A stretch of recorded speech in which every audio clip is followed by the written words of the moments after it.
You see, a lot of people are going to brush that aside, but that was really a subtle shot at his offensive coordinator. So instead of us talking about, okay, he needs to beat Oklahoma to retain his job or have a chance of it, why are we not talking about beating North Dakota first?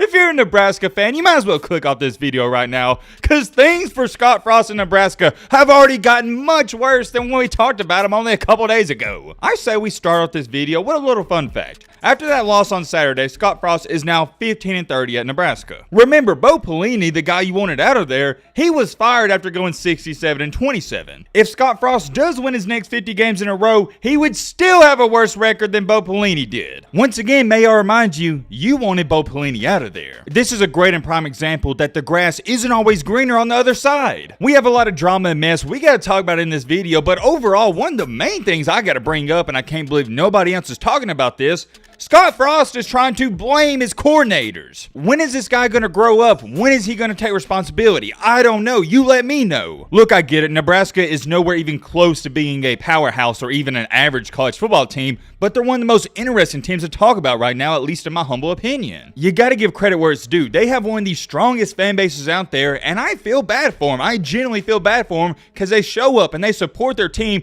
They fly all the way to Ireland just to get disappointed time after time. No intro, none of that. If you like college football content and videos, hey, it's right around the corner, or actually it's literally about 3 or 4 days away. Feel free to subscribe to the channel. I would love to have you here and join our family. We're on the road to 1 million. We can't get to 1 million without your help, so if you like college football just as much as me and the community we built on this channel, consider subscribing. I think this is a great way to start with this video. Somebody sent this to me on Instagram. I think it's a quote from an article, and it says, do you think Scott Frost can grow into a great winning coach? I love that question because the answer to it is so simple, and we talked about this in the previous video we made about Nebraska. What did I say? Life is simple. You got winners and you got losers. Losers lose, winners win. I can't dumb it down any more than that. There's a reason Elon Musk, every business he starts up, it succeeds. There's a reason Tom Brady, every single team he joins, they win championships because he's a winner. Winners have something about them. It doesn't matter what they're doing or any circumstance, they're going to find a way to win. Vice versa, losers, I don't know what it is, there's something about them, they're always going to find a way to lose. I think you know exactly where I'm going with this. Scott Frost, he always finds a way to lose. Listen to how crazy this statement is I'm about to tell you. Nebraska is the first team in NCAA history to lose 7 straight games by single digits. I'm going to let you know right now, if you lose 5 straight games by single digits, at least 1, maybe 2 of them, they're on the coaching staff and mainly the head coach. This is where your great and legendary coaches, they separate themselves from the pack. Your great coaches are going to be able to win those close 3, 4, 7-point games. On the flip side, you're going to have people like Scott Frost, they're going to find a way to lose them. Like, oh, I don't know, do an onside kick up by 11 in the 3rd quarter? I witnessed it live, and I'm sure a bunch of you did as well, and I still can't believe it happened. I didn't have a crazy reaction when I saw it. It was more of I was sitting there going,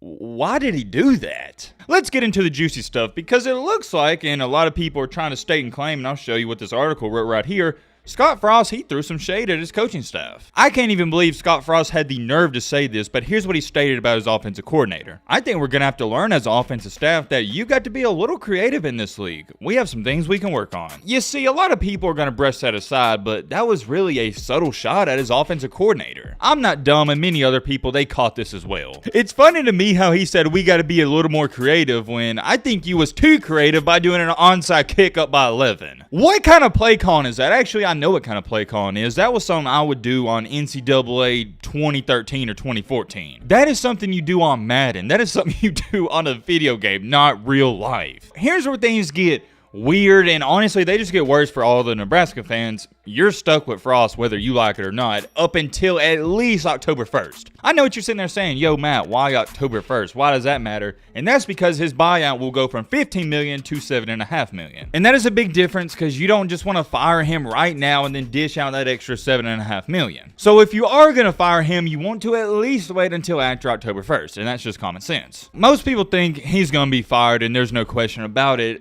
I would kind of disagree with that, though. I think he has one chance left, and that is that Oklahoma game, because that is going to be before October 1st. Whoa. Hold on. With that being said, I see a lot of people talking about that, and they're completely bypassing the Georgia Southern game and the games before Oklahoma. But here's my question to everybody. Since when is Nebraska good enough to beat those teams, and we can just write them off? Let me pull it up. I forgot who they play after Georgia Southern. Oh, my bad. It's actually North Dakota first, then Georgia Southern before Oklahoma. I want to talk about this. Why are we putting Nebraska on that Alabama, Georgia, Ohio State, Clemson pedestal where we're just like, okay, they're going to beat these teams, no questions about it? May I remind you, we are talking about Nebraska. We are talking about the same team that went 3-9 last year. We're talking about the same team that lost to Northwestern. Call me crazy, but I don't think Nebraska's good enough to just chalk up W's against North Dakota without even talking about the game. Same thing for Georgia Southern. I don't think Nebraska's going to lose these games. If I had to bet, I would say they would win them, but I don't think it's going to be as easy as many people think. Does Nebraska have far more talent than North Dakota? Yes. Do they have far more talent than Georgia Southern? Yes, we know this. But what's hurting Nebraska the most right now is these players, they're already emotionally damaged, and they're on Twitter, they're on Instagram, they hear what everybody's saying that Scott Frost, he's about to be fired. If you don't think they hear all the outside noise, you're just oblivious to reality. It's 2022, you gotta wake up. These players have phones, they're going on Twitter, they see all this stuff on ESPN. So instead of us talking about, okay, he needs to beat Oklahoma to retain his job or have a chance of it, why are we not talking about beating North Dakota first? I said this last year, I'm going to continue to say it until they fire that bozo of a head coach. Nebraska sucks. And they will continue to suck as long as Scott Frost is the head coach. So no, I don't think they deserve the right to say, yeah, we're going to beat North Dakota and Georgia Southern and we can focus on the Oklahoma game. Here's another very interesting stat, and shout out to this person on Twitter. When I saw it, my mouth dropped. This person stated, people joke about Scott Frost only winning 15 games, but people don't talk about how his last win over an FBS team that finished above 500 came in 2018. That's 4 years ago. That's when Nebraska beat a 7-6 Michigan State team. Nebraska kicked 3 fourth-quarter field goals to beat Michigan State 9-6. I want you to think about that. Scott Frost, Mr. Scott Frost, your quote-unquote chosen one that all these Nebraska fans thought was going to save the day coming from UCF. The last time he beat a winning FBS opponent was 9-6 against a team that was 7-6. I would love to talk about this Nebraska and Oklahoma matchup because it's going to be an interesting game for both sides because we don't really know what to expect out of Oklahoma. They got the new head coach, Brent Venables, and it goes without being said, Nebraska, they're a crap show, and everybody wants to see what's going to happen with them. With that being said, I continue to go back to this argument. Why are we bypassing North Dakota, and why are we bypassing the Georgia Southern game? Before we even talk about the Oklahoma game, let's pay attention to those games because I'm not too sure if you're going to win them. And if you do want to talk a little bit about the Oklahoma game, I'm going to leave you with this stat line. Nebraska, under Scott Frost, is 0-10 against ranked opponents. Here's why I don't feel bad about all this Scott Frost slander. He's a multi-millionaire. He's getting paid millions and millions of dollars to go out there and win football games, and he can't even do his job. So yes, I do believe he deserves to be fired after October 1st, and actually he deserves to be fired right now. And I'll tell you this, Nebraska fans, the worst case scenario for you is you beat these next two teams and you also beat Oklahoma. I know what you're sitting there saying, yo Matt, why would that be worst case scenario? Us beating Oklahoma, that'd be awesome. And yes, my friend, it would be awesome in the moment, but you know what that means?